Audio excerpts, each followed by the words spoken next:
ನಮಸ್ಕಾರ ಗೆಳೆಯರೇ, ಎಲ್ಲರಿಗೂ ಒಂದು ಖುಷಿಯ ಸುದ್ದಿ. ಹವಾಮಾನ ಇಲಾಖೆಯಿಂದ ಬಂತು ಹೊಸ ಅಪ್ಡೇಟ್. ಬಿಸಿಲಿನಿಂದ ಕಂಗೆಟ್ಟಿರುವ ರಾಜ್ಯದ ಜನರಿಗೆ ಮಳೆರಾಯ ಕರುಣೆ ತೋರಲಿದ್ದಾನೆ. ಯುಗಾದಿಗೆ ಮೊದಲು ಕರ್ನಾಟಕದ 15ಕ್ಕೂ ಹೆಚ್ಚು ಜಿಲ್ಲೆಗಳಲ್ಲಿ ಮಳೆ ಬರಲಿದೆ ಎಂದು ಹವಾಮಾನ ಇಲಾಖೆ ತಿಳಿಸಿದೆ. 7 ಮತ್ತು 8 ರಂದು ರಾಜ್ಯದ ಹಲವೆಡೆ ಹಗುರದಿಂದ ಸಾಧಾರಣ ಮಳೆಯಾಗಲಿದೆ ಎಂದು ಹವಾಮಾನ ಇಲಾಖೆ ಮುನ್ಸೂಚನೆ ನೀಡಿದೆ. ಕರ್ನಾಟಕದಾದ್ಯಂತ ಒಣಹವೆ ಮುಂದುವರೆದಿದೆ. ಬಿಸಿಲಿನಿಂದ ಬೆಂದ ಜನರಿಗೆ ಮುಂದಿನ 3-4 ದಿನದ ಕರ್ನಾಟಕದ ಹಲವು ಕಡೆಗಳಲ್ಲಿ ಮಳೆಯಾಗಲಿದೆ ಎಂದು ಭಾರತೀಯ ಹವಾಮಾನ ಇಲಾಖೆ ತಿಳಿಸಿದೆ.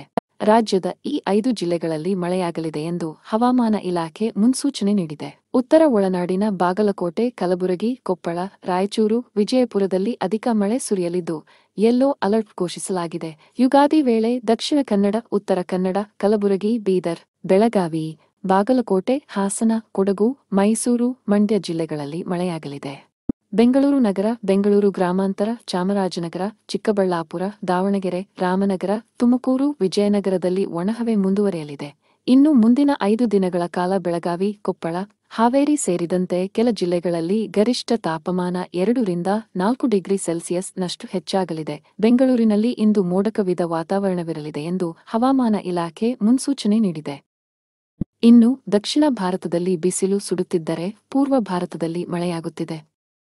ಮುಂದಿನ 7 ದಿನಗಳ ಕಾಲ ಅರುಣಾಚಲ ಪ್ರದೇಶದಲ್ಲಿ ಭಾರೀ ಮಳೆಯಾಗಲಿದೆ ಎಂದು ಭಾರತೀಯ ಹವಾಮಾನ ಇಲಾಖೆ ಪ್ರಕಟಿಸಿದೆ.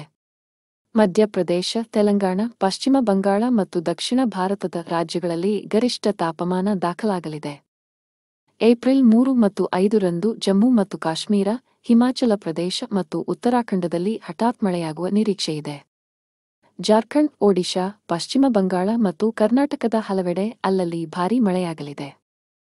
ಇನ್ನು ಏಪ್ರಿಲ್ 7 ಮತ್ತು 8 ರಂದು ತೆಲಂಗಾಣ, ಆಂಧ್ರ ಪ್ರದೇಶನಲ್ಲಿ ಹಲವೆಡೆ ಹಗುರದಿಂದ ಭಾರೀ ಮಳೆಯಾಗುವ ನಿರೀಕ್ಷೆಯಿದೆ.